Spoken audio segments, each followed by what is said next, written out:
5 de abril de 1992. Del autogolpe, ¿no? Donde se cierra el Congreso, un Congreso que era repudiado por las inmensas mayorías que no dejaba salir del país. ¿Por qué fue importante esto? El presidente Fujimori no tenía otra alternativa. Así es. O él decía, saben que este país es ingobernable, disculpen, y renuncio, chao. O hago aquello que es necesario. Shock económico. Sí. ¿Qué significa eso? Todos recordamos a Juan Carlos Hurtado Miller dando este mensaje aterrador. Fujimori va a San Marcos.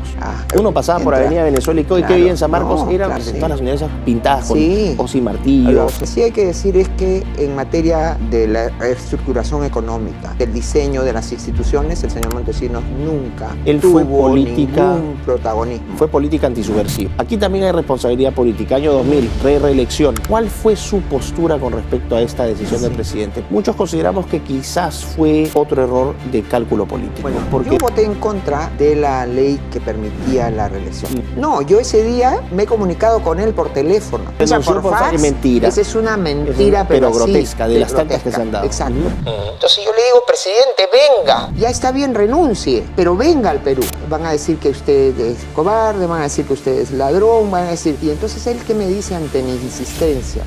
Me dice, mire, doctora,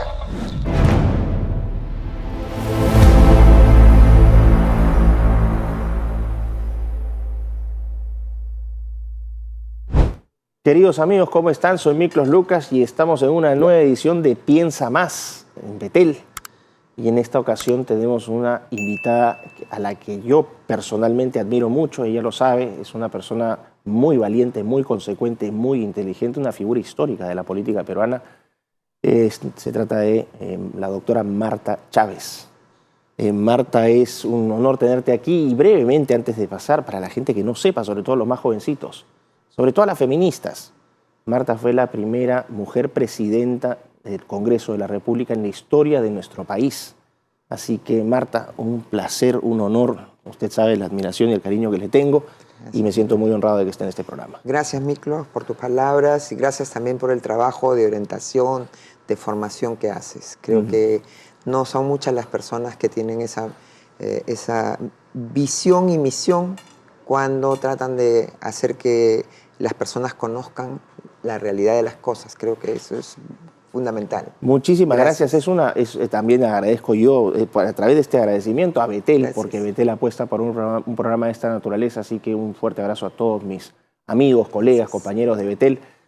Y Marta, vamos a hablar hoy de un tema que cada vez es menos polémico porque el peso de la verdad cada vez se hace más fuerte. La historia va reivindicando hechos, figuras, y voy a partir con algo que parecería una contradicción por el tema de hoy, que es la historia del fujimorismo en el Perú. Quiero partir con un evento que muestra el impacto del fujimorismo. La muerte del presidente Alberto Fujimori y esos 3 días donde miles de personas, cientos de miles de personas de todo el Perú viajaron incluso en bus durante horas para ver y despedir al presidente Fujimori. Quiero partir con esto porque de alguna manera esto refleja el impacto, el poder que tuvo no solamente el fujimorismo, sino Alberto Fujimori, que es una figura para muchos polémica, para mí no, pero ¿qué representa eso? ¿Qué quiere decir una despedida tan masiva, tan querida? Creo que es un acto de justicia que la vida ha querido darle al presidente Fujimori. En pago, creo, no solamente de su trabajo, que no fue de él nomás, sino de un grupo de personas a las que él convocó, de distintos orígenes, distintas edades, distintos sexos, porque el presidente Fujimori era una persona que reconocía mucho el trabajo de la mujer. Podría ser considerado un feminista, pero... protofeminista. De los buenos, no de aquellos que buscan enfrentar al hombre con la mujer, negarle a la mujer y al hombre esa complementariedad. Pero el presidente Fujimori siempre supo y apreció el trabajo de la mujer. Y si yo fui presidenta del Congreso, me tocó ese honor, es porque recibí el respaldo de él mismo. Él supo apreciar mi trabajo, era muy exigente, sí, pero el presidente Fujimori fue objeto de una persecución implacable, malvada, injusta. Y creo que no solamente la vida le permitió partir estando libre, porque yo sé, Miklos, siempre lo digo, he aprendido, Dios escribe derecho aún con renglones torcidos. Y en el caso del presidente Fujimori, con el indulto que recibió, la sentencia del Tribunal Constitucional, logró que se enderece, se enmiende la tremenda injusticia de haber sido condenado sin pruebas. Porque no hay una sola prueba de delito. Esta figura de autoría inmediata es... Exacto, con eso estarían presos todos los gerentes y presidentes y todas las personas porque que dirigen el jefe del departamento 3B de tu empresa y tú tendrías que haber... Exacto, es una cosa, pero... Tuvo que conocer porque era jefe. Efectivamente. ¿no? Y entonces ese fue el argumento. Y además un argumento rebuscado y propiciado. Están las pruebas de esos correos de los jueces para a enderezar las cosas y ver, oye, no hay pruebas, entonces usemos esto. Eso está probado. Con esa mímica que fue ese juicio televisado, que básicamente buscó humillar, degradar la figura del presidente. Y decirle a los demás, no se atrevan en el futuro a hacer lo que este señor hizo, de combatir el terrorismo, de proteger los derechos humanos de millones de personas, ¿no? Y no se atrevan. ¿no? Y entonces, volviendo a la partida del presidente Fujimori, él sale de este mundo físico porque se ha quedado, creo, en el corazón de las personas, en la historia del Perú. Partió estando en su casa, con su familia. Libre. Y los centenares de miles de personas que lograron venir, porque Miklos nos pedían que se prolongue el entierro del presidente para que puedan seguir llegando, pero ya no era posible, pues, ¿no? Y hay que agradecer también de lo menos esperado del gobierno de la señora Dina Boluarte, que permitió y tuvo la generosidad de que haya un funeral de Estado. Y a pesar de las inmensas presiones mediáticas, totalmente. ¿no? el cuarto poder más corrupto que tenemos en este país, ¿no? Que ahorita están sufriendo porque López Aliaga no les da mermelada, están en crisis, pobrecitos. Bueno, muchachos, así es la vida, hay que trabajar.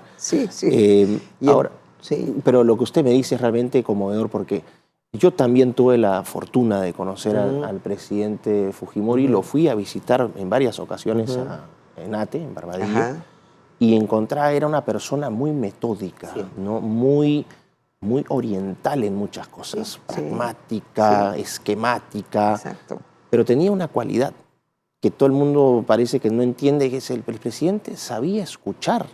O sea, se sentaba y te escuchaba.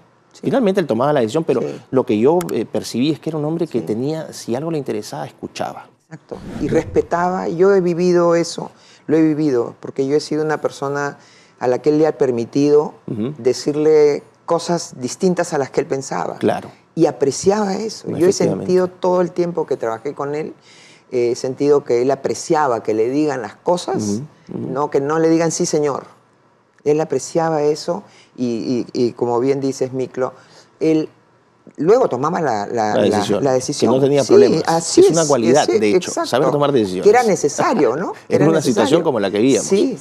Y entonces a veces me ha tocado a mí perder una argumentación con él, ¿no? Y he tenido que respetar, pero yo tenía la tranquilidad de saber, y esa era también la lealtad que yo tenía hacia él. Tengo por lealtad que decirle, presidente, no me parece esto, ¿no? Y él muchas veces tenía la sencillez de llamar. Yo hasta ahora tengo en casa el teléfono fijo que usé porque él desde la cárcel podría llamarme, ¿no? Y no le gustaba llamar a celular porque se comía sus monedas. Su megas. Era como tenía un teléfono público, entonces él tenía sus monedas y prefería llamar a teléfono fijo. Entonces yo tengo el teléfono fijo, hasta ahora lo tenemos, un poco como honrando. Claro, es un aparato histórico, en realidad, hay que decirlo. ¿No? Bueno, muy interesante aquí ¿no? Vamos a darle un rostro humano a un presidente que ha sido satanizado injustamente. Desde mi perspectiva, todo el mundo sabe, yo he sido público en esto, para mí Alberto Fujimori es una figura fundamental de la política peruana y, en mi opinión, sobre la base de los hechos, creo que el mejor gobierno que a mí me tocó vivir en toda mi vida, en el Perú. Así que, bueno, ya ustedes sacarán sus propias conclusiones, son suyas, no las mías, así que cada uno con lo suyo. Vamos al origen del fujimorismo. Estamos en la década, fines de los 80s, el Perú, después del 88, con la estatización de la banca, que es una medida tremendamente impopular de Alan García, el Perú, la luna de miel que había tenido Alan García, porque tuvo una luna de miel de un par de años, ¿no? Totalmente. Empieza la crisis económica a hacer agua por todas partes, se crean los INTIs y teníamos toneladas de INTIs, eran billones y billones que no servían para nada. Una hiperinflación de 5 años de 2.2 millones % acumulada. Esto para que la gente se dé idea. Si el 1 de julio un chocolate te costaba, un Sulime te costaba un sol, el 1 de julio de 1990 ese mismo chocolate te costaba 22.000 soles. Es para que los más chicos entiendan la crisis. Terrorismo rampante, ya Sendero en Lima, ¿no? Sitiando Lima, coches bomba, asesinatos todos los días. Era una cosa, era una carnicería. El Perú era un estado abiertamente fallido. Sí, totalmente. Y llegamos entonces a la campaña electoral con Mario Vargas Llosa y el Fredemo. Y de aquí vamos a partir, quiero partir con Vargas Llosa, el Fredemo, y después nos vamos vamos a tratar a este chinito que sale en un tractor, ¿no? Con un comercial, uno de los peores comerciales de la historia política del Perú, pero que tuvo un impacto increíble, ¿no? Honradez, tecnología, trabajo. Exacto. Sí. Vargas Llosa, Fredemo, elecciones para 1990. ¿Qué fue esa campaña para usted? Yo la puedo mirar de lejos porque yo no participé en la campaña en ese tiempo. Yo incluso no voté por el presidente Fujimori. No es la única. No, sí. Mis padres tampoco. A mí no me gustaba Vargas Llosa. Nunca me ha gustado por sus veleidades personales. Era muy soberbio. Soberbio vivo, y además vivo. En la parte afectiva no era leal. Entonces yo digo, si tú no eres leal en lo poco, no puedes ser leal en lo mucho. Si tú no eres leal con las personas con las que has tenido una vinculación tan estrecha, ¿cómo vas a tener lealtad conmigo, contigo, que no nos conoces? Así ¿no? es. Pero había personas además que yo conocía muy bien que estaban en el Fredemo. Estoy hablando de mi amigo, maestro, el doctor Joaquín Leguía Gálvez, que era mi jefe de área en el estudio Rubio Leguía Norman, donde yo trabajaba en el área laboral. Y él era candidato con el número 22 por el Fredemo, él era secretario general de Acción Popular. Estaba Rafael Rey mismo, a cuyas hermanas y padres yo conocía. Estaba Enrique Chirino Sotos, a cuya esposa e hijas yo conocía también. Un gran también. legislador, muy inteligente, gran historiador también. Entonces sí, y yo entonces voté, tenía claro votar por el Fredemo. Pese a que mi hermano, que trabajaba y era profesor, y ha sido profesor principal de la Universidad Agraria de La Molina, conocía mucho al presidente Fujimori. Yo había sido compañera de una maestría de Santiago Fujimori en la Universidad Católica, en la maestría en Derecho Internacional Económico, en el año 86 al 88. Y entonces, pese a ello y a las buenas informaciones que yo tenía del presidente Fujimori, yo no lo conocía en lo personal. Claro. Entonces yo decía, prefiero estas personas que sí conozco en lo personal y que sé que son personas de valores. Así es. Y para que se entienda también, porque era un momento tan complicado para el Perú, porque el Perú sigue en picada ya. No, estaba en quiebra. Nadie es totalmente quebrado, pero no era un momento para más experimentos. No, quizás era la plataforma de Fredemo daba esa tranquilidad. Exacto, sí. Parecía a Miklos como que faltaba que alguien diga, apago la luz, cierro la puerta y chau. El Perú no daba para más, Y entonces cualquier cosa podía pasar. Pero luego yo recuerdo, y he ratificado esto informándome, había un eslogan del presidente Fujimori que explica además lo que él era, un presidente como tú. Ese fue un eslogan, pero básico. ¿Y qué significaba? Que es una persona que venía tenía una posición muy destacada como matemático, como profesor, fue el mejor profesor que los estudiantes de la agraria recuerdan. Y se hacían colas, Miklos, para inscribirse, colas de madrugada para poder inscribirse en sus cursos. El presidente Fujimori fue becado en Wisconsin y en Estrasburgo, en Francia, en matemática. Exacto. Era un tipo brillante. Así es, inclusive era consultor y creo que fue hasta Cuba a dar cursos, ¿no? Por el sistema de las Naciones Unidas. El tema es que entonces el presidente Fujimori, con una destacada línea y con una opción de vida ya marcada, el rector de la Universidad Agraria, presidente de la Asamblea Nacional. Tenía incluso un programa en Canal 7 también. Exacto, ¿no? Entonces, él decidió incursionar en la política, porque su idea era, ¿por qué fallamos tanto? Si esto es tan sencillo, debe ser como quien administra, yo he hablado muchas veces de esto con el presidente, quien administra una casa, sabe que no puede gastar más de lo que tiene, sabe que debe cuidar las cosas, arreglarlas para que no se sigan deteriorando más. Hay que ser como esas, por eso él valoró mucho el trabajo de las mujeres, las reinas del chino, le llamaba él a las mujeres de los comedores populares, de las organizaciones sociales, sin cuyo apoyo él no se hubiera podido hacer las grandes reformas que se hicieron y lograr la paz, porque ellas fueron las primeras que detectaban, así como María Elena Moyano, detectaban y se oponían a la violencia, ¿no? Entonces, el presidente Fujimori incursiona en la política como debe incursionar alguien, creando su partido. Movió a sus amigos, a sus compañeros de trabajo, uno de los más importantes, a sus alumnos, a sus compañeros de colegio. Fue por todo el Perú. Creó un partido político. Yo, Miklos, siempre he dicho, para que alguien pretenda postular a la presidencia de la República, debe ser fundador del partido o debe tener una militancia por lo menos de 10 años. Y así no tendríamos tantos vientres de alquiler, tantos advenedizos, tantos espontáneos. Estas alianzas contra natura. Exacto, esos alquileres de partidos. Así es. Miklos, a mí me asombra que hace un año el señor De Soto aceptó y dijo que había alquilado un partido. Y no ha pasado nada.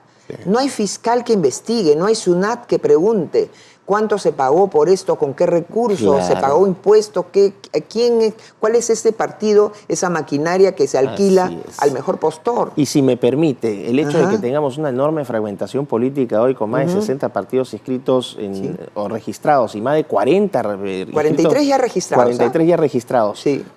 Son un modelo de negocio, porque en algún momento cada uno de estos dueños de un partido aspira a alquilarlo al mejor costo. Es una apuesta de negocio. ¿No? Entonces, eso ¿a quién le debemos esta joya legislativa, la joya de reforma? Primero, ¿Tú estás Soldevilla? Creo en parte, y a estas personas, y a la debilidad también que hemos mostrado, y yo hago también un mea culpa, nosotros mismos al permitir, porque antes, en los 90, se necesitaba 5% del padrón electoral para poder inscribir un partido. Y nos machacaban que, como ustedes ya lograron, como ustedes están en el poder, hay que bajar. Se fue bajando, hasta 1,5, hasta ahora es nada. Entonces, ahora se necesitan 25.000 firmas para un partido. Es una ridiculez. Y lo peor que ha pasado, Miklos, es que los partidos se han convertido en un apéndice de la burocracia del sistema electoral.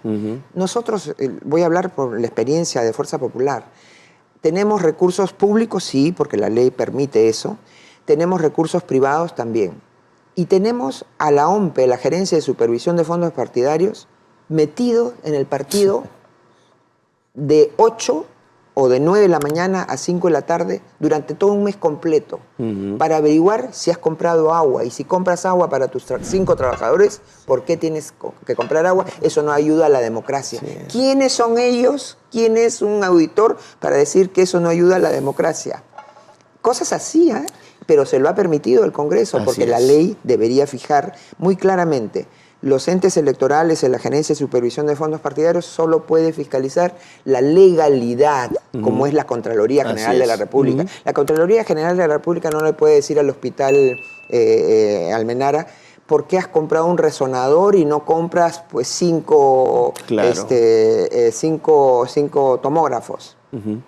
No, tiene que ver solamente, decidiste comprar un resonador, pues has hecho los concursos, la licitación pública que la ley señala para los montos que vas a gastar. Y punto. Así es. No, terrible. ¿Sí? Pero bueno, para no nos vamos a desviar más, surge la figura entonces frente a un Fredemo, que vamos a decir, la gente apostó, gente de clase media, ¿no? Andaba muy asustada con el tema económico. Se perdió mucha clase media durante la pobreza que se generó en el primer gobierno de Alan García. La apuesta era Fredemo. De repente estaba en las encuestas increíblemente el APRA, ¿no? Todavía seguía con 1/5 del voto. Era una cosa de uno decía, el APRA destruyó el país. Pero bueno, había todo un tema ahí, ¿no? De estructuras burocráticas, etc. Y ni siquiera aparecía en el sector de nadie, aparecía el Chinito. exacto. ¿Y cuándo empieza a aparecer el chinito? Como un mes antes, Sí, un mes y medio antes. Y la gente... 1%. Sí, ¿no? claro, y la gente es como dice el Radio Bemba, ¿no? Así es. La gente boca a boca transmitía y veía y decía, ¿no? Y los taxistas... Pero sí. ¿sabe qué me parece? Ajá. Esta idea de un presidente como tú creo que es una genialidad de marketing político, exacto. porque uno decía, pero sí es japonesito.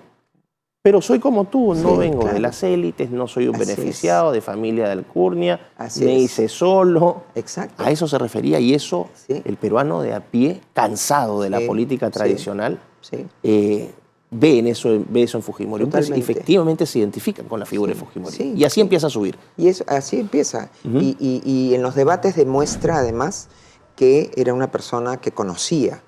Y tiene una cualidad que yo le he confirmado, Miklos, y que tiene también Keiko Fujimori. No creo que sea por herencia genética, sino creo que por actitud. Él llegaba a un lugar y de inmediato hacía una radiografía del lugar, de las personas, del entorno físico, y con una memoria, uno le preguntaba, había estado en Pomabamba, por ejemplo, y entonces ese se acordaba qué había, qué es. Y en algún momento a mí me dijo, yo no lo acompañé mucho en los viajes, tenía un trabajo intenso en el CCD, no lo acompañé mucho, pero sí hubo ocasiones en que 2 o 3 veces que lo he acompañado, y él me dejó una enseñanza muy grande. Me dijo, doctora, cuando usted llegue a un pueblo, mire los ojos de las mujeres y de los niños. Puede usted encontrar un lugar muy pobre, pero donde la gente tiene una mirada alegre. Un optimismo, una esperanza. De optimismo.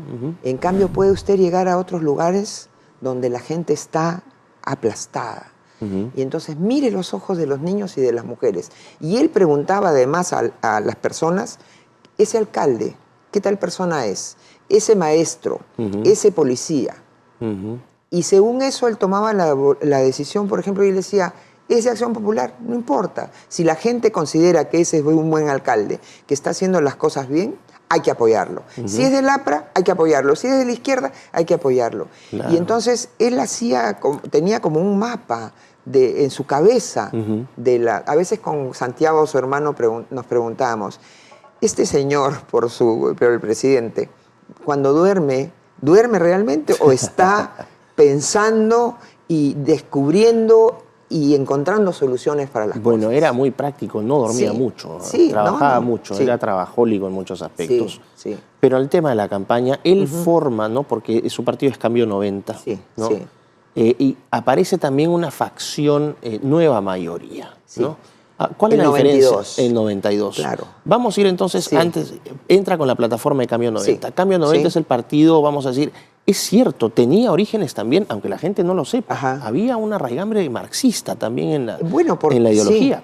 Esto no lo sabe la gente. Dicen, el fujimorismo neoliberal. El Cambio 90 era un partido que tenía fundamentos marxistas en su relativamente. No, relativamente, pero sí había presencia. En cuanto a la identificación de los problemas, en cuanto a la necesidad de hacer justicia social, de no excluir a nadie, que son cosas que creo que se ha apropiado la izquierda. Claro, claro. ¿No? Ahí me viene a la mente un querido amigo, Carlitos Orellana, por ejemplo, que estuvo ahí trabajando con él, Absalón Vázquez, ¿no? Pero eran gente, vamos a decir, Absalón de campo, Carlitos Orellana, un intelectual. El presidente también, Miklos, él hacía, y yo luego he conocido a personas que me han dicho, este pino de mi casa lo sembró el presidente Fujimori. Mientras él era ingeniero y rector, hasta rector de la Universidad Agraria, él desarrollaba un proyecto personal de plantones de pinos. Claro. Y los vendía, e iba y los sembraba en la casa. Él era una persona también de campo. Así es. Y por eso cuando inclusive él ha estado detenido en Chile,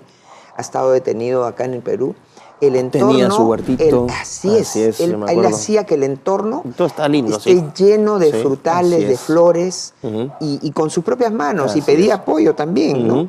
Entonces, sí, pero yo creo que, bueno, a mí Miklos no me gusta mucho, siempre digo, no me gusta esas etiquetas de izquierda, derecha. No. Lo que yo trato de mostrar con esto es romper esta idea de que el fujimorismo era el partido neoliberal. Así es. Entonces yo prefiero definir las cosas por el contenido. Claro, está perfecto. Cuando alguien me pregunta, ¿cuál es la ideología del fujimorismo? les digo, vean la Constitución, defendemos la vida desde la concepción. Defendemos la iniciativa privada, defendemos la familia y el matrimonio como instituciones naturales, defendemos la participación de los padres en la educación de sus hijos, los programas sociales la iniciativa privada y un Estado que cumpla su rol, que sea pequeño, que no compita con el privado, que promueva, que no es el gran inversionista ni el gran empleador, sino que promueva seguridad, promueva salud básica, promueva alimentación básica y promueva dé un contexto para que los privados actúen, ¿no?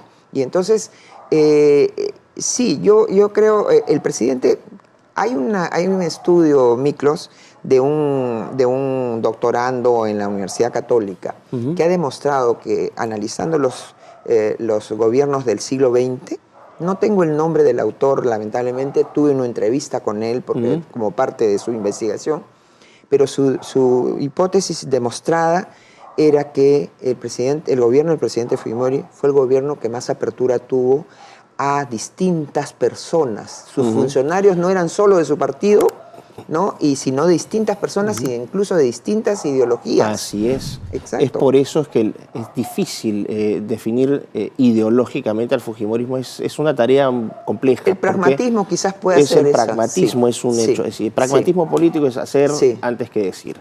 Y lo que vemos aquí es que efectivamente hay gente de las corrientes de izquierdas, gente de derechas, nueva mayoría, es el flanco, vamos a decir, de derecha. Está Yoshiyama, graduado en Harvard, o sea, un contraste con Cambio 90, ¿no? Y ahí se fusionan. Pero eso refleja, no sé si usted me corregirá al respecto, pero refleja algo, el año 92, este punto de encuentro entre peruanos de orígenes y talentos y realidades distintas, pero que encuentran en el proyecto del presidente Fujimori, en su gobierno, un punto de unión para seguir sacando al país adelante. Sí, ¿cuál fue la razón? Porque a veces, y yo quisiera detenerme un poco, aprovechando tu pregunta, Miklos, en esto, porque a veces se ha atribuido, inclusive los mismos fujimoristas a veces no conocen bien, ¿no? Y dicen, se creaban partidos para todas las elecciones. No es así.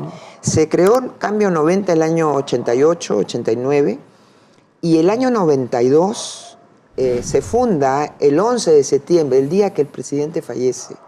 El 11 de septiembre del año 92, luego ya el año pasado el presidente fallece ese 11 de septiembre, pero el 11 de septiembre del año 92 yo ya me incorporo al gobierno a trabajar fui secretaria del Consejo de Ministros. Yo había comenzado en febrero del año 92 a trabajar ad honorem en un comité de privatización ya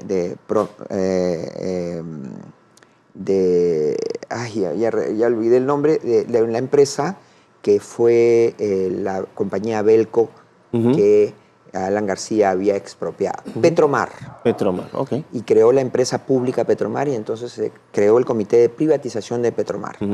Y entonces me pidieron, ahí fue cuando me llaman para incorporarme ad honorem a ese comité de privatización. Yo trabajaba en un estudio de abogados, era abogada laboralista.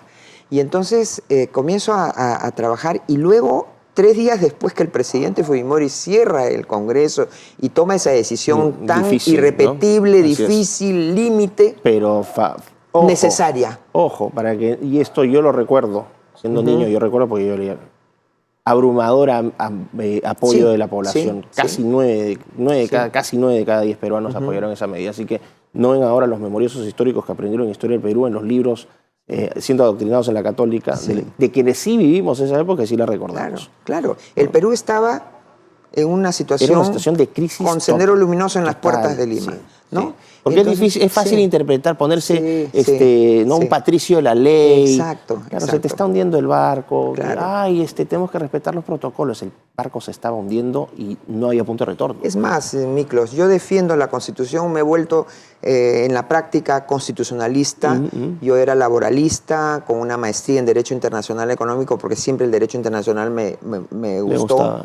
Y entonces, a fuerza de los hechos, me he especializado en el tema constitucional y yo llego a esta conclusión. Sí, el presidente Fujimori el 5 de abril del 92 tomó una medida que no encuadraba en los requisitos que la Constitución misma establecía para poder disolver el Parlamento. Es cierto. Pero totalmente.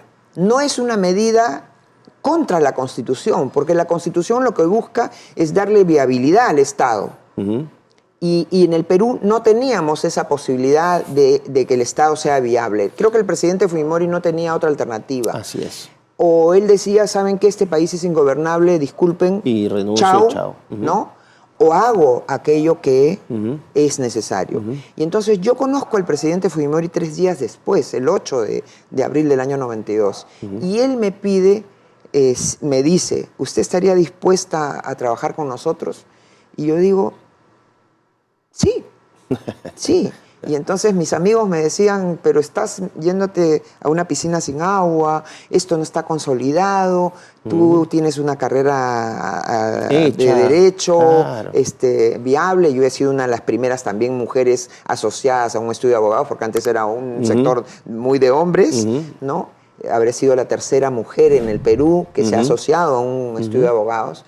Y entonces dije, no, pero yo no tengo nadie, no depende de mí nadie.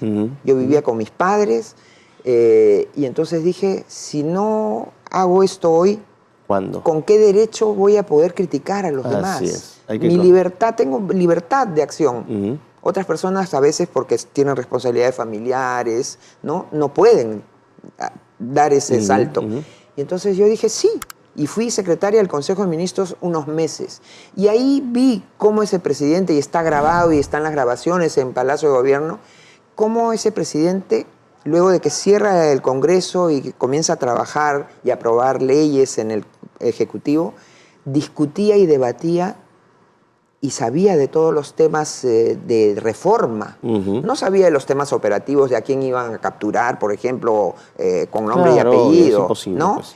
Eso se dejaba al comando de las Fuerzas Armadas, la Policía Nacional, pero sí de las reformas estructurales que se necesitaban, ¿no? Y ahí está todo eso. Y él discutía y exigía a sus ministros, y como tú dices, no dormía casi. Él dormía algunas horas y podía llamar a los ministros a las 3 de la mañana. Así es. Hay una cosa importante ahora, tratando de tomar el hilo, va a ser imposible, desde ya les adelanto, imposible ver toda la historia, pero vamos a hacer una especie de piqueíto para que sea entretenido también y didáctico. Vamos a retornar a la elección del 90, contra todo pronóstico, gana Alberto Fujimori, segunda vuelta. Recuerdo aún la expresión poco amigable de mi padre cuando se enteró de esa noticia. Dijo básicamente, nos hundimos, había una desconfianza enorme. Totalmente. Y surge ahí un problema, ¿por qué Mario Vargas Llosa fue tan, le tuvo tanto resentimiento y tanto odio e inquina personal a Alberto Fujimori? Yo creo que por una cuestión de ego, ¿no? De ego personal. Exactamente. No le entraba. Inclusive mi amigo, y a quien he querido mucho y he sido muy amigo, Enrique Chirino Soto, llegó a decir, no, este es un hijo de peruano de primera generación. Claro. No. ¿Quién es, no? Entonces, ese no es un peruano como tú. Sí, exacto. Tú eres un peruano distinto. Yo creo que mucho fue el ego y que se dio luego en actitudes del señor Vargas Llosa, que luego creo que enmendó al final, ¿no? Pidiendo sanciones al Perú, diciendo que le intentaron quitar la nacionalidad. Jamás ocurrió eso. Es mentira Él eso. Tenía interés en ser beneficiado por el rey, tenía buena relación por el rey Juan Carlos, quería su título nobiliario, su marquesado, y quería su nacionalidad. Sí, ¿no? Esto es bueno que lo diga, ¿por qué? Porque cuando... A ver, yo no le he tenido nunca una simpatía muy propia a Mario Vargas Llosa, precisamente por esto. Como novelista puede haber sido fantástico, pero uno no es que uno disocia al novelista de la persona. Eso es. Entonces siempre pasa, ¿no? Que cuando alguien muere, fue maravilloso, fue lindo. No es cierto. O sea, la gente estuvieron luces y sombras, y Mario Vargas Llosa tuvo eso. Entonces, como novelista fantástico, como político fue un desastre y generó mucho odio en el Perú. Él es uno de los principales responsables de que esta polarización política tan fuerte entre fujimorismo y antifujimorismo, porque usted señala, pidió sanciones para el Perú cuando el Perú necesitaba créditos internacionales, él haciendo campaña para que no le den créditos al Perú. ¿Por qué? Porque el chinito le había ganado. Por favor, ¿de qué me hablan? ¿Qué persona? Estuvo ahí apoyando candidatos completamente impresentables, todos, nada de probadamente corruptos. Sí, claro. Todos, con ahí todos estuvo. Sí. Entonces, y no fue durante 2, 3 años, no, fueron 15 años, sí. casi 2 décadas. Entonces, no me vengan a blanquear pues, a Mario Vargas Llosa como novelista fantástico, como familiar de García espectacular. Así es. Pero, perdón, la imagen que muchos peruanos tenemos es la de un peruano profundamente resentido, profundamente afectado por la derrota de este don nadie, supuestamente, que se atrevió a ganarle a este novelista internacional. Solamente eso es una opinión personal, pero bueno, el punto coincido. es que, y creo que somos muchos los que coincidimos, ¿no? Ahora, gana Alberto Fujimori, y aquí hay el primer problema, shock. Le copió el programa. Ok, ya está bien. Hay que decir que se reúne, que se rodea al presidente Fujimori de mentes muy, muy inteligentes. Exacto. Por favor, explíquenos eso. No, el presidente, y eso tiene que ver mucho, Miklos, con el nacimiento de Nueva Mayoría el 11 de septiembre del 92. Claro, la parte técnica. Porque él comienza a llamar a personas por lo que esas personas podían aportar. Y entonces, en algún momento, yo llego el año 92, y bajo la inspiración del presidente Fujimori formamos Nueva Mayoría. ¿Por qué? Porque era como demostrarle al Cambio 90, que era el partido de sus amigos, sus compañeros de trabajo, compañeros de universidad, de colegio, y algunas otras personas que fueron convocadas, y que algunas de ellas pensaron que, ya tenemos el gobierno, entonces yo tengo que ser ministro, yo tengo que ser embajador. La repartija. Y el presidente dijo, no. El embajador, el ministro, va a ser la persona que pueda aportar. Y así fue convocando a personas, como tú has recordado, a Jaime Yoshiyama, a Carlos Blanco, a Carlos Boloña, a Carlos Boloña, ¿no? Y entonces, a mí, yo digo con mucha humildad, ¿no? Y entonces el presidente nos inspira a formar, nos pide, vayamos a formar un movimiento que acompañe a Cambio 90, ¿no? Y que demuestre que el gobierno es del Perú y de los peruanos. Y si me permite, doña Marta, tenemos que ir a un corte, ¿ok? Así que vamos a un corte y ya regresamos con esta interesantísima historia del fujimorismo con la doctora Marta Chávez en Piensa Más en Betel. Y ya estamos de vuelta aquí en Piensa Más con la gran Marta Chávez. Particularmente lo estoy pasando muy bien porque es siempre muy ilustrativa. Además hay muchas anécdotas, humaniza la historia del fujimorismo. Marta me contaba entonces que empieza el reclutamiento de profesionales y retomemos esa parte entonces de la historia. Y entonces se juntan, el presidente Fujimori tiene algunos conflictos con algunos de sus amigos de Cambio 90 porque pensaban, ¿no?, que podían primero disponer de los ambientes del Palacio de Gobierno. Por ejemplo, para hacer eventos y qué sé yo. Un momentito, esto no es así. Claro. O que les tocaba ya ser ministro. Y entonces el presidente comienza a llamar a personas distintas, averiguaba, y Jaime y Santiago Fujimori, su hermano menor, fue un gran apoyo, porque él, fue un articulador como abogado, importante también. Claro, se movía, ya digo, estuvo en una maestría, él siendo de la Universidad San Marcos, sigue una maestría en la Católica, conoce a muchas otras personas, entonces tenía mucho más, diríamos, mundo, calle, ¿no? Y apoyó muchísimo en la recolección de estas personas, en convocar a estas personas. El presidente Fujimori en algún momento a mí me dijo, mire doctora, un partido es como imagínese un estanque, y el partido tiene que ser la gotita que cae y genera ondas, influye, pero el partido no es dueño del estanque.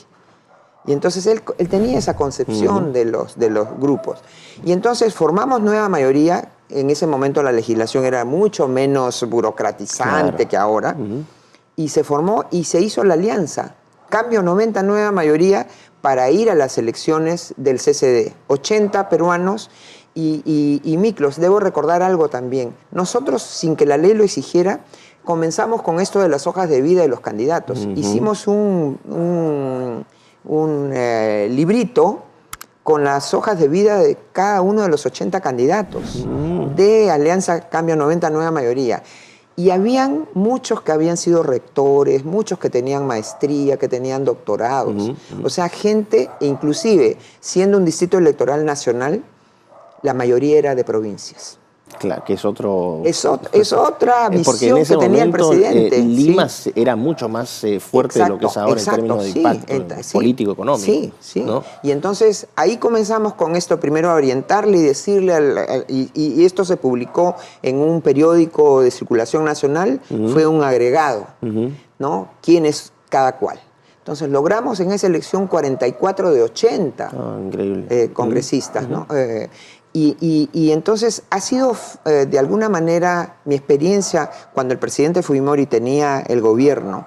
Nosotros teníamos una mayoría absoluta. Y por eso es que se pudo avanzar el trabajo constitucional. No, eso imposible. Así es. La gente no recuerda, no quiere acordarse, por ejemplo, con el quiebre constitucional y que los carpetazos. Ah, sí, ¿no? claro, no los insultos. Nada, los insultos. Literalmente, no sé si sigan esos videos, los pueda uno encontrar. Interrajeaban era una falta de respeto. El legislativo era un callejón donde gritaban, no, se pedía, aprobemos estas leyes, por favor, se necesitan medidas urgentes. No, era un...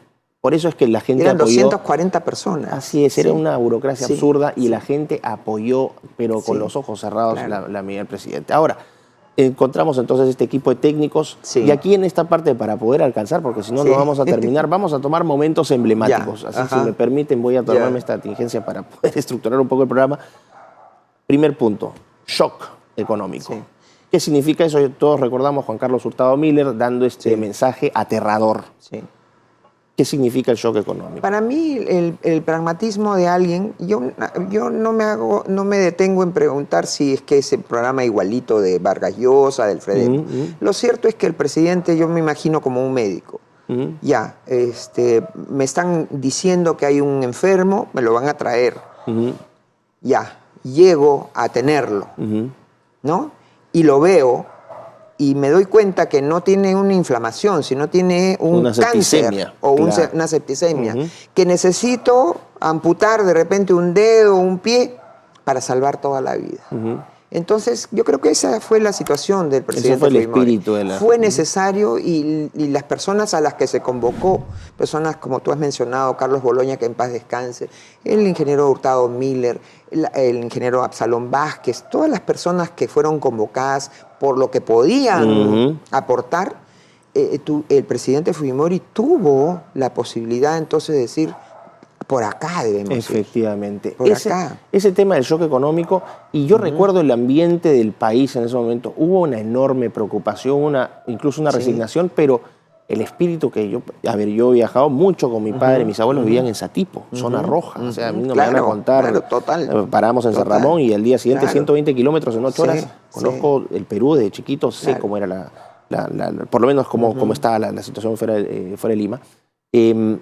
La gente tenía una resignación, pero era una resignación como que esto es necesario. Hay que darle un enorme mérito al pueblo peruano porque el pueblo, nuestra gente dijo, esto es durísimo, nos va a costar mucho, pero la gente andaba confiada, esto es lo que hay que hacer. Y dentro de ese pueblo, las mujeres de base. Los comedores populares. Los comedores populares fueron indispensables en eso. Y también hay que recordar, Miklos, porque es de justicia, a los peruanos que estaban en el exterior, que siguieron apoyando y enviando recursos a sus familias. Sin ese apoyo no hubiera sido posible. Fue un momento de solidaridad increíble entre peruanos, ¿no? Eso es un espíritu que no se recuerda y que creo que contribuye también, después lo podemos discutir, parte de esta mística que empieza a formarse dentro del movimiento fujimorista, dentro de lo que es el fujimorismo, la mística naranja, vamos a decir. Pero vamos a ir, pasa el shock, la gente lo toma con dureza, pero dice esto es necesario. Otro evento importante que no es recordado mucho, Fujimori va a San Marcos. Uno pasaba por Avenida Venezuela y qué bien San Marcos era, la gente no se podría imaginarse. Todas las universidades pintadas con hoz y martillo. Hoz y martillo, así es. Entra Fujimori con los tanques. ¿Qué le recuerda eso? ¿Qué recuerdo le trae? Primero, la necesidad y la claridad para enfrentar los problemas y tratar de solucionarlos. O sea, él no era indiferente a esa situación. Y también logró que los propios estudiantes de San Marcos facilitaran y aislaran. Esto fue el año 91, ¿no? Eso fue el año 91, 91, efectivamente. Y aislaran a porque son micros, hay que recordarlo siempre. Estos amigos de la violencia son una mínima parte, pero que nos asustan a los demás. Exacto. Nunca han sido mayoría ni por asomo.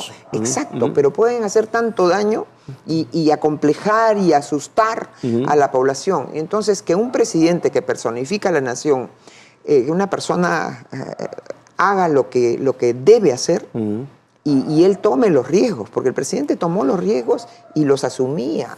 Él no vio eso por televisión. Él estuvo en San Marcos acompañando todo. Claro, están las imágenes. Claro, sí, pero ese también fue ahí sí hay un golpe ideológico muy duro. Sí. Y hay un golpe político muy duro, porque es básicamente el presidente diciendo: aquí está la autoridad del Estado, que yo personifico. El Estado no está ausente, el Estado va a venir a poner orden aquí. Exacto. Y esto no es un centro de adoctrinamiento político, esta es una universidad. Y que entre la autoridad es el ejercicio del poder en su máxima expresión del principio de autoridad. Y se apoyó en autoridades de las propias instituciones. Si no es que trajo a alguien así, no, de las propias instituciones, gente que estaba dispuesta también a asumir los riesgos, ¿no? Y entonces, y acabó con ese chantaje, porque en la universidad pública pasa algo muy grave, y creo que en algunas universidades todavía hay algunos rezagos de esto, que estos violentistas habían tomado los comedores universitarios y el dormitorio universitario. Y te ponen condiciones. Y te ponen condiciones, te extorsionan.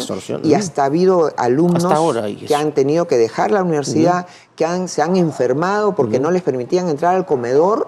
Gente pobre, gente de provincia que necesitaba el auxilio de la alimentación, y por negarse a ser parte de esta violencia, podía enfermar de tuberculosis o no tener la alimentación necesaria. Terrible, pero eso ya el año 91 siendo un año y medio de gobierno, y ya estamos con una imagen distinta. El terrorismo seguía asediando muy duro.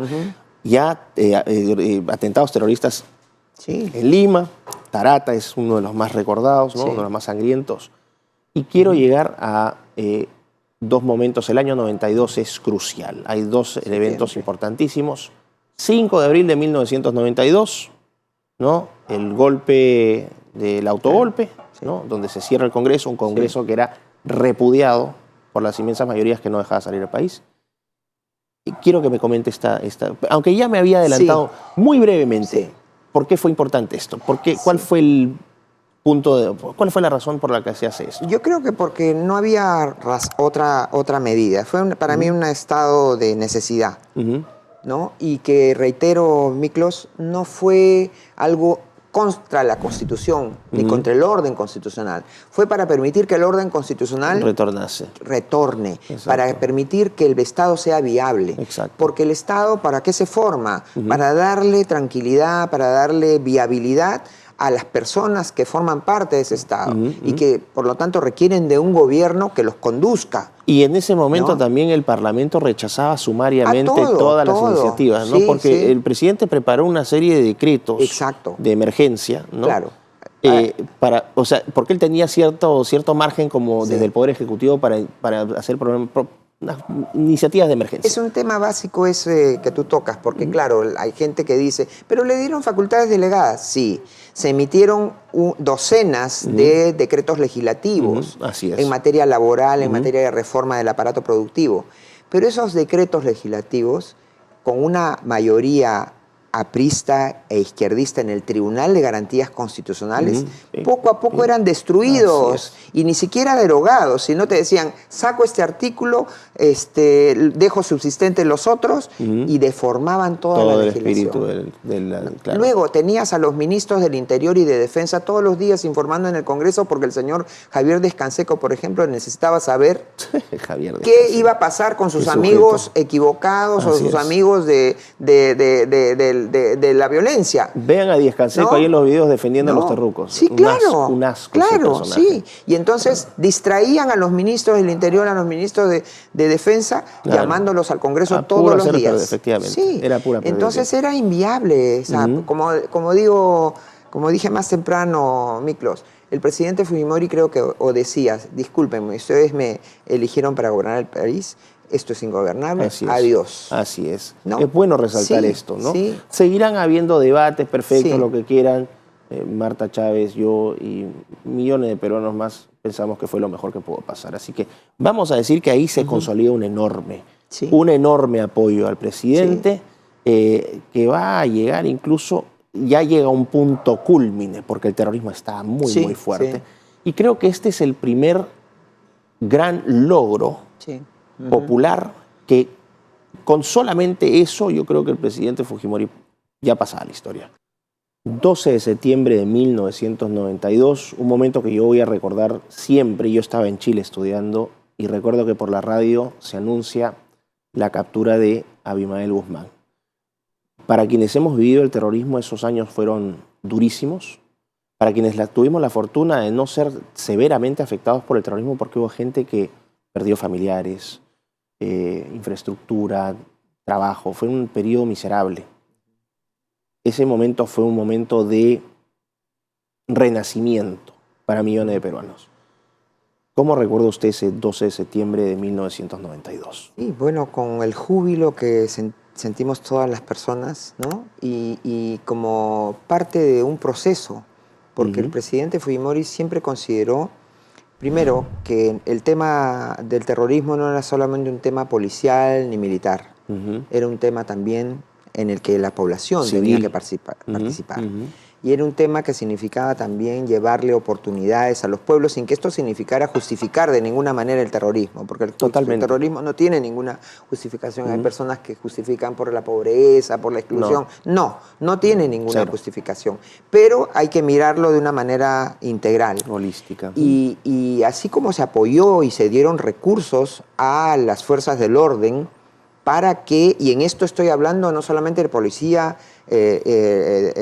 soldado, las Fuerzas Armadas, también los comités de autodefensa, los ronderos fueron ronderos, ¿no? Las rondas urbanas. Las ollas comunes que dan información. Exacto. Y entonces fue todo un conjunto de medidas que permitieron, y además decirle a las Fuerzas Armadas y a las fuerzas policiales, ustedes tienen nuestro respaldo político. Así es. ¿No? Y entonces ha habido mucho sacrificio. La captura de Abimael Guzmán significa el sacrificio de muchas personas con nombre y apellido, luego han sido inclusive...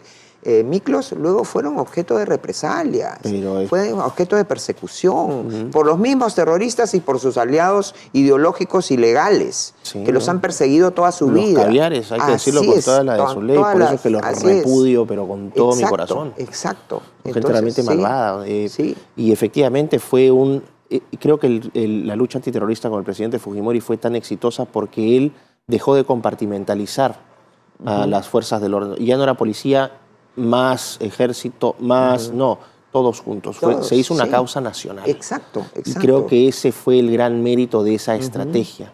Se captura a este delincuente terrorista repugnante que es Abimael Guzmán, y se produce esta imagen histórica, ¿no?, del sujeto con su traje de rayas. Sí, para... Otro mensaje político total, porque era una persona endiosada, era una persona que para muchos militantes y combatientes, entre comillas, muchos terroristas, era una persona que estaba elevada pues a un nivel superior. Dios, la cuarta espada del comunismo. Exacto. Él se ponía al nivel de Marx, Lenin y Mao. Ese simbolismo tiene su razón de ser. Aquí les muestro a esta persona de carne y hueso, repugnante, que inclusive vivía rodeado de comodidades, de todo, ¿sí? Halagado, bailado y sorbe el griego, ahí están efectivamente. Exacto, ¿no? Fue un golpe que, y ese creo que fue un punto de inflexión no solamente para el gobierno del presidente Fujimori, sino para el Perú en general. Sí, es en ese momento donde el Perú y el peruano dice, o sea, sí hay futuro, sí hay esperanza. Y eso es algo que los libros de historia no pasan, no recogen el entusiasmo de la gente, el enorme cariño que recibió Alberto Fujimori durante esos años y que le permite implementar otras reformas que, por ejemplo, la privatización de empresas públicas que eran un desastre. Ahora están diciendo no, que vendió todo al mercado. Se robó la plata, sí. Hay libros y hay una demostración de que es imposible que faltara un sol de ese dinero, que todo está asignado. Es solamente mentira. Exacto. Y ahora, ¿cuánto tomaba abrir conseguir un teléfono con Entel. Eran 2, 3 años. No, 16 años, 15 años. Con un servicio pésimo. Había fiesta en los barrios. Yo me acuerdo en mi caso concreto en Pueblo Libre, nos habíamos inscrito 15 años. Después de 15 años logramos. Sí. Ahora que esos que reclaman memoria histórica, esos que fueron adoctrinados en la Católica con su celular, viniendo a dar lecciones a la gente que ellos son graciosísimos. Para tener un teléfono en casa. No, increíble. Sí. Se privatiza entonces Telefónica. Sí. Entel Perú, ¿no? Ese fue la primera gran inyección. La Compañía Peruana de Teléfonos y Entel. Porque Entel era el tema internacional. Sí. Y se busca no vender para lograr fondos, sino se busca vender para lograr que se invierta. Pero se vendió algo que era invendible casi. Exacto, y recuerdo que fueron como 1.800 y tantos, casi 2.000 millones de dólares. 2.000 millones de dólares. Casi 2.000 millones de dólares. Es que para el Perú en ese momento pues era algo insólito. Exacto. Además, porque no hemos dicho, cuando el presidente Fujimori llega al poder, no había $1 de reserva. Había menos 188 millones. Exacto. Hoy día decimos 70.000 millones, 50.000 millones. Gracias, en ese momento no había un solo dólar, al contrario. Hay que decir las cosas como son. Memoria histórica es esto. 94 y entramos al 95, elecciones. Gana en primera vuelta. Y gana arrasando en primera vuelta contra otro patricio de la política peruana, que era Javier Pérez de Cuellar. Que llevó puro izquierdista en su lista, UPP. Y ya se empiezan a ver ahí los orígenes del caviarismo zurdo siniestro, ¿no? Siniestro diestro. Perro, pericote y gato, todos contra el fujimorismo. Entre el año 95 arrasa Fujimori. 95-2000 sí es un periodo un poco más complicado. Hay eventos internacionales difíciles, la crisis asiática. Exacto, la crisis mexicana. La crisis mexicana, el Niño, que fue durísimo. Fue un gobierno que quizás no tuvo los brillos, porque era demasiado lo que se había hecho en 5 años. Y en medio de eso, los acuerdos de paz con Ecuador. El acuerdo de paz con Yamil Mahuad, ahí en el año 98. Son 5 presidentes ecuatorianos a los que el presidente Fujimori fue convenciendo. 5. Así es. ¿no? 5 presidentes, Durán, Ballén, si mal no recuerdo, Borja, Bucarán, creo que también estuvo ahí. Sí, claro. Alarcón. Efectivamente, que se cierra un tema histórico, que fue el tema de las fronteras con el Ecuador, que tuvimos un conflicto el año 97, la guerra de Cenepa. Bueno, tenemos eso, tenemos algo muy importante que no se considera, el ingreso del Perú a la PEC. Sí, claro. Eso también fue otra. ¿Y por qué obtiene esto Fujimori? Aquí vamos a ir a una historia también emocionante. Sí, bueno, decididamente el golpe de apoyo enorme a partir de el exitosa rescate de los rehenes en la residencia del embajador de Japón. Así es. El Perú entra a PEC porque... pero ya antes, pero déjame decirte algo, Miklos, ya antes... Esto era un proceso, claro, porque a mí me tocó como presidenta del Congreso en enero del año 96 presidir la delegación de la... Hay un órgano que se llama APPF, Asociación de Parlamentarios del Asia-Pacífico, y nos tocó reunirnos en Tailandia el año 96, o sea, antes de la toma y el rescate Y ahí, la toma es en diciembre del 96 y termina en abril del 97. Exacto. Y ahí en enero del 96, porque nosotros coordinábamos siempre con Cancillería cuál era la posición del Perú en todos los eventos internacionales como debe ser, y entonces ahí logramos que la APPF apoyara como parlamentarios que se rompa la moratoria que había para el ingreso a la PEC. Porque a pedido de Australia había una moratoria y entonces se permitió y tuvimos el gran apoyo de el presidente del APPF, que era un ex primer ministro japonés, ¿no? Y Nakasone. Y él nos apoyó tanto que hubo una declaración política de ese foro político. Chile también apoyó, y hay que decirlo claramente. Claro. Y logramos que se haga un pronunciamiento de la APPF en favor del ingreso del Perú.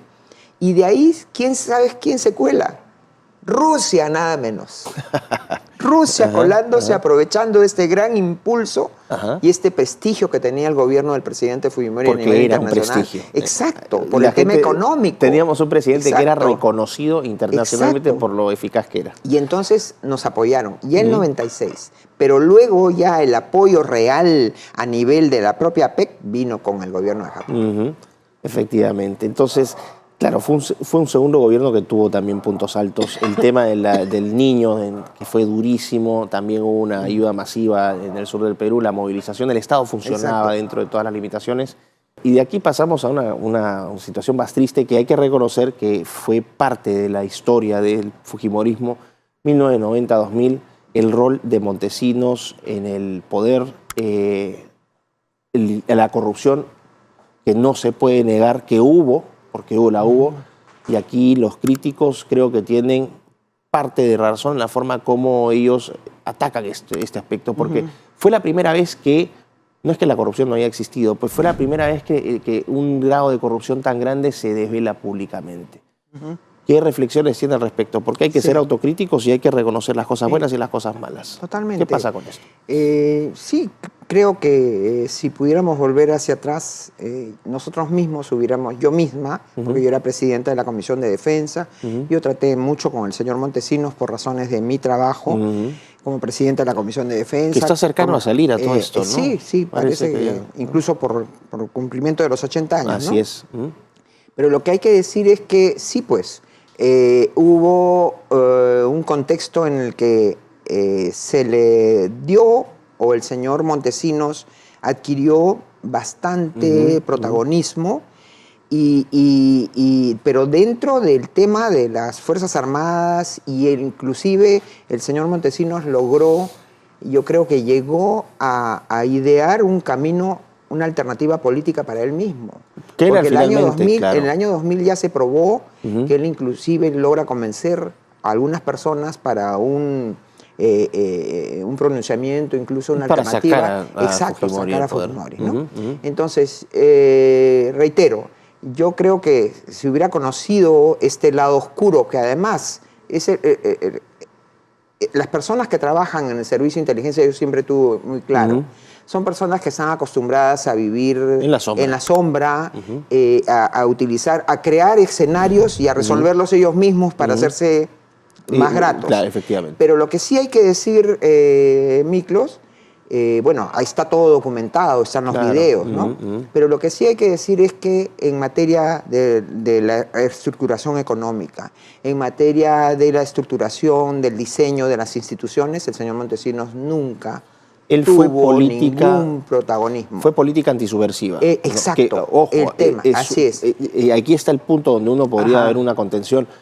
Fue tan exitosa la lucha antisubversiva que nadie sospechaba que un hombre que tiene tanto éxito, ¿por qué necesitaría hacer eso? Además, claro. No tenía sentido. Además, ¿no? Miklos, volviendo al presidente Fujimori, él de 7 días a la semana, 6 estaba en el interior del Así país. Es. Y eso está documentado. También. Y él llevaba a todos los periodistas que iban con él. Y si me permite una breve pausa también, vamos a tomar el tema de Montesinos de nuevo, porque creo que es importante, pero el estilo del presidente Fujimori es que viajaba en helicóptero, por ejemplo, y en un cerro en la mitad de la nada... bajaba, sin aviso. Veía, bájeme aquí. Sí. Iba con su edecán. Claro.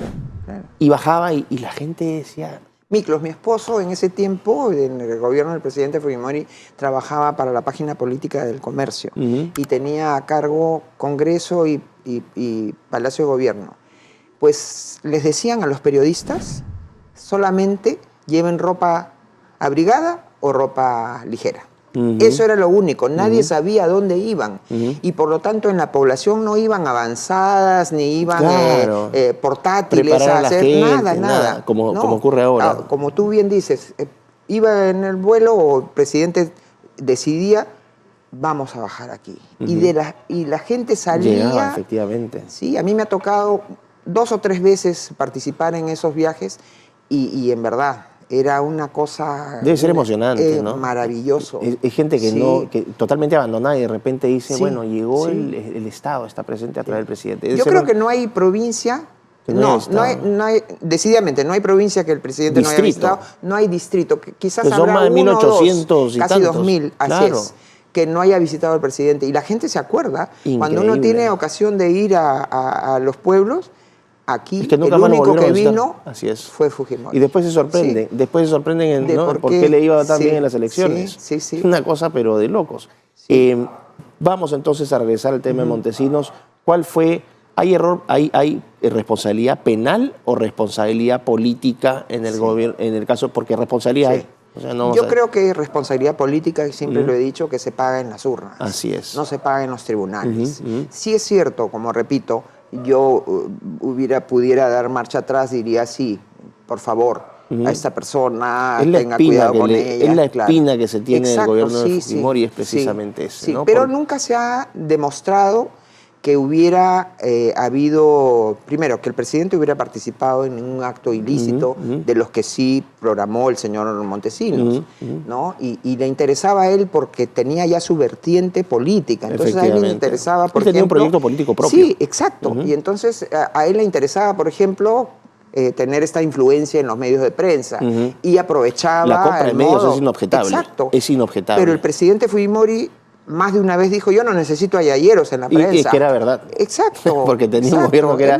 sumamente popular. Exacto. Así que bueno, vamos a dejar entonces, podríamos extender esto más, pero ya los Cavieres se han encargado de hacer este tema, el tema durante 20 años. Y yo también estoy de acuerdo con su posición. Responsabilidad política es una cosa y responsabilidad penal otra.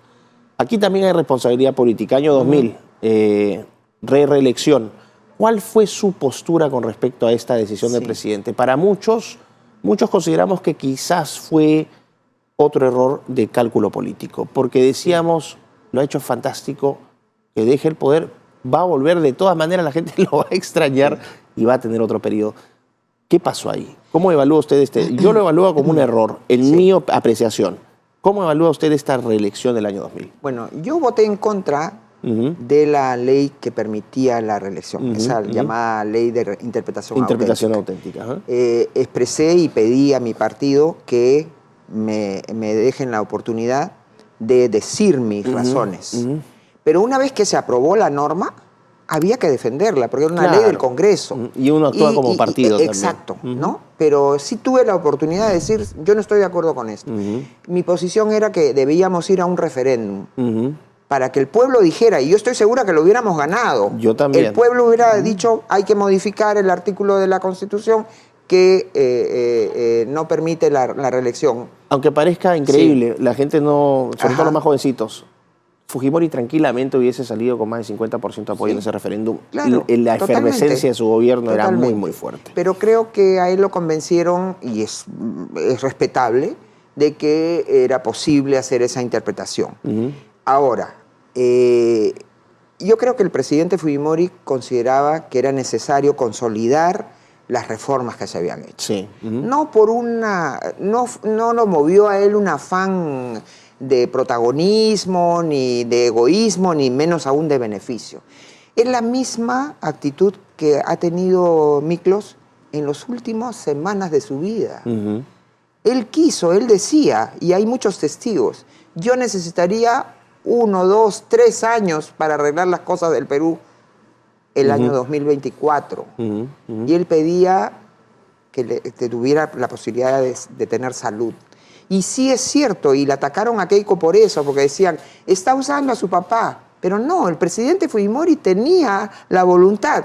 Si yo puedo participar y volver a candidatear, voy a hacerlo, porque creo que puedo ayudar a que las situación tan grave que vivimos se vuelva a solucionar. Entonces, esa fue también la actitud para volver a postular el año 2000, ¿no? Y habiendo vivido una ley que permitía esa interpretación. Y en derecho y política, Miklos, siempre también les digo a los jóvenes, no estamos hablando de dogmas, sino hablamos de posiciones opinables. ¿No? Se llega entonces al Perú con esta reelección. Hay un proceso electoral, gana Fujimori. Hubo observadores de todas partes. Claro. Fue una elección que incluso, a pesar de que se cuestionen los resultados, creo que reflejaron la voluntad popular. Sí, totalmente. Porque Fujimori era querido, ahora te dicen que no es así. No, sí era así. Y eso, Miklos, que tuvimos el gran bache de las firmas falsas. Porque nosotros teníamos cambio 90 y nueva mayoría. Así es. Que hemos participado juntos en 5 procesos electorales generales. Cambio 90 y nueva mayoría. A veces le dábamos a la alianza un nombre, Alianza por el Futuro, Alianza Perú 2000. Pero siempre fue cambio 90 y nueva mayoría. Ese año 2000, no sé qué influencia. Perú 2000. Y en lugar de participar solo cambio 90 y nueva mayoría, se agregó a Vamos Vecinos, claro, que era un movimiento municipalista que se funda en el año 98 y respecto del cual yo no estaba de acuerdo. Porque yo creo que las municipalidades, decía yo, si tenemos el gobierno nacional, claro, dejemos que los movimientos locales tengan su propia dinámica, así efectivamente. Y encima vino, y eso creo que sí es una confabulación, que se le atribuirán a Montesinos, no tengo ninguna prueba de eso, pero alguien es el responsable de esa confabulación, nos metió en la alianza, que no la necesitábamos, al Movimiento Independiente Perú al 2000, que tenía firmas falsas, claro, que había sido objeto de una fábrica de firmas. Probablemente haya sido el enemigo político. Y Miklos, claro, se lo guardó cierto sector de la prensa, se lo guardó 1 mes, 2 meses, y lo hizo explotar a fines de febrero, en plena campaña electoral, a 1 mes de las elecciones. ¿Qué buscando? Que desacreditara todo el Fujimori. Claro, exactamente. Entonces, hasta ahora dicen, las firmas falsas de la elección con... ¿Qué hicimos nosotros? Sacamos de la alianza a ese grupo.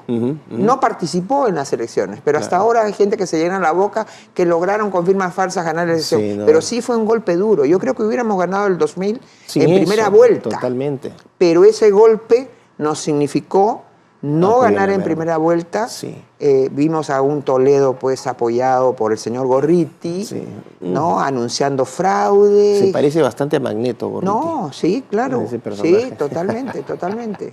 Es sujeto ya, otro que ya, otro sí, impresentable. Pero en el caso de entra entonces, se anulan las elecciones y aquí, no se anulan. O sea, no se anulan, perdón, estoy hablando de no tonterías. Ganamos en primera vuelta, ganan en primera hay vuelta, una segunda vuelta. Hay una segunda vuelta. Sí. Ahora, se produce este proceso electoral. Sí.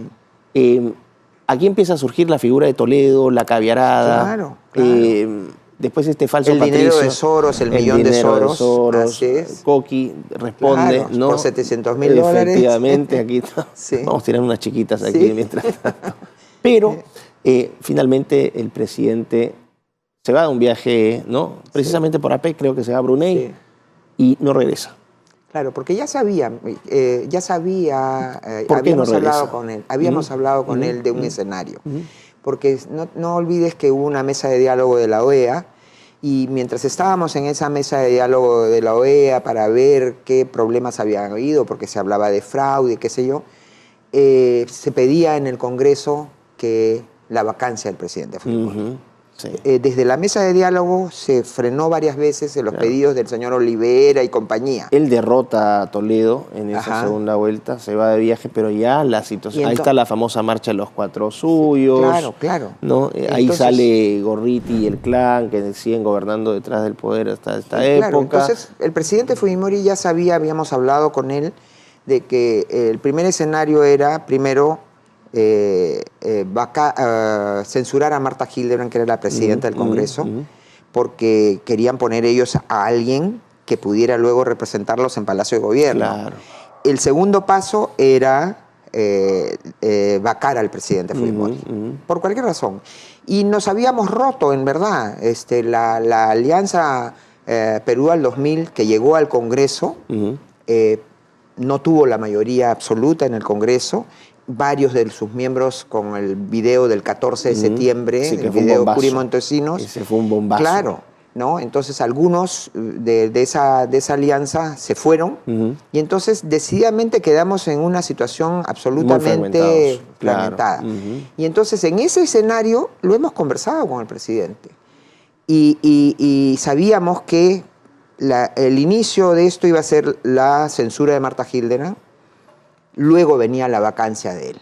Entonces, se produce en noviembre la censura de Marta Hildebrand, ¿no? Y ahí entra Paniagua, que era el congresista con menos votos. El menos votado. Así es. Es que ahora es un patricio de la democracia. Un patricio de la democracia, que además tiene unos antecedentes también de violencia. Total, nunca fue un personaje político relevante. Exacto. Por favor, no me inflen Pero falso valor. Ahí se peleaban, creo, el APRA, se peleaba Carlos Ferrero, que estaba ya con Toledo, Y entonces entre esos deciden, no nos vamos a poner de acuerdo quién es esto, entonces el menos votado. Exacto, claro. El señor Paniagua. Entonces se hace presidente el señor Paniagua y ya el presidente sabía que venía todo. Ahora, lo que no imaginé yo en lo personal era que el presidente iba a renunciar desde el exterior. Eso fue también... El presidente tenía derecho a renunciar, porque esa es una medida que está prevista en la Constitución. Sí, pero lo concreto es que para quienes estuvieron trabajando con él acá, eso debe haber sido un... No, yo ese día me he comunicado con él por teléfono. Es como que ahora qué hacemos, ahora sí. Claro, presidente, venga, porque ahí me entero que el presidente había mandado ya su carta, que además está archivada, con su firma archivada en el Congreso. Eso de la renuncia por fax, mentira. Esa es una mentira, pero grotesca, de las tantas que se han dado. Exacto. Entonces yo soy una de las personas a las que el presidente decide informar que tomó la decisión de renunciar. Y entonces, y que estaba viniendo su carta firmada para que ingrese al Congreso, porque el Congreso tenía que pronunciarse. Claro, obviamente.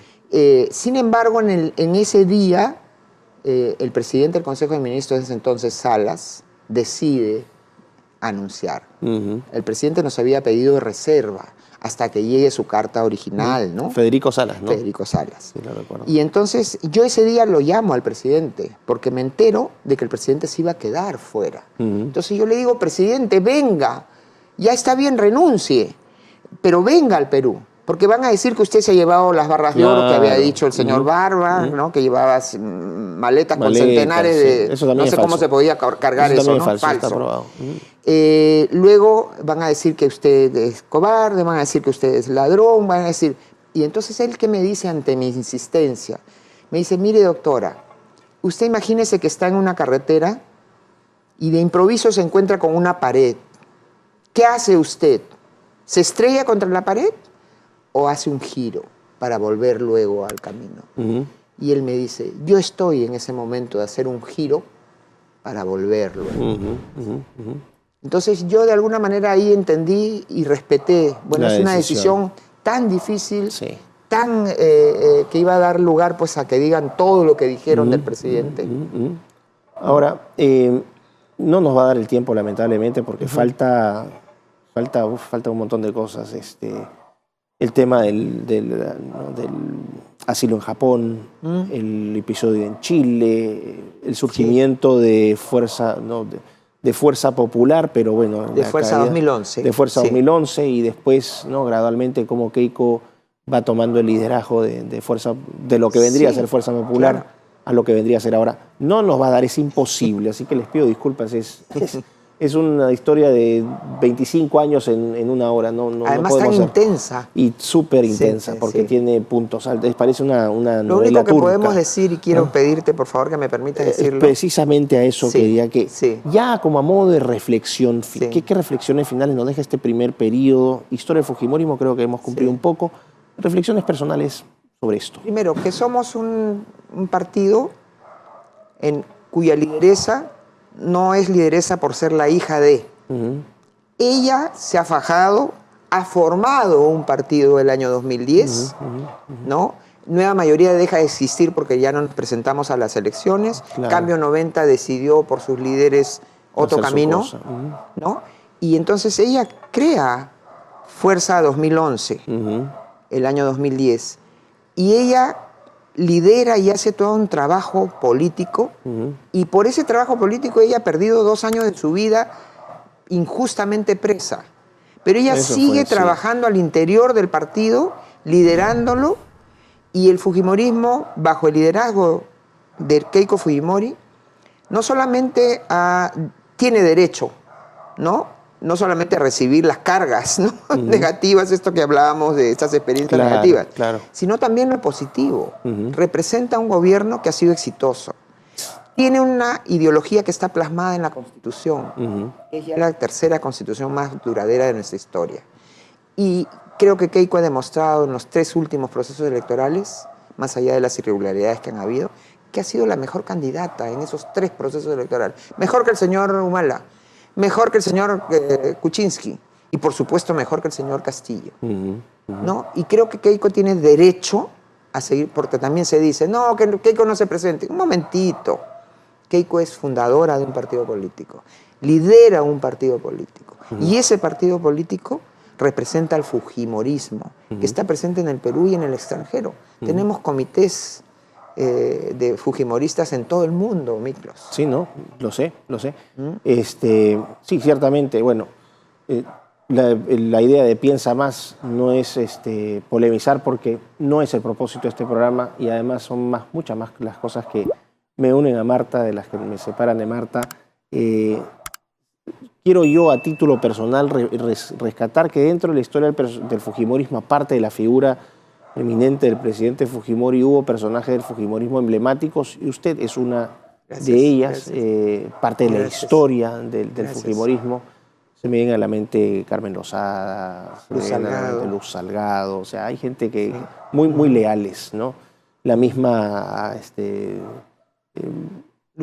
Lucha Cuculiza también, que fue siempre mujeres muy nobles y muy leales a la causa partidaria. Creo que eso es algo de rescatar, ¿no? La lealtad política es importante en un país que no está acostumbrado o con gente que no está acostumbrada a ser leal, que donde le ponen el billete es a donde se va.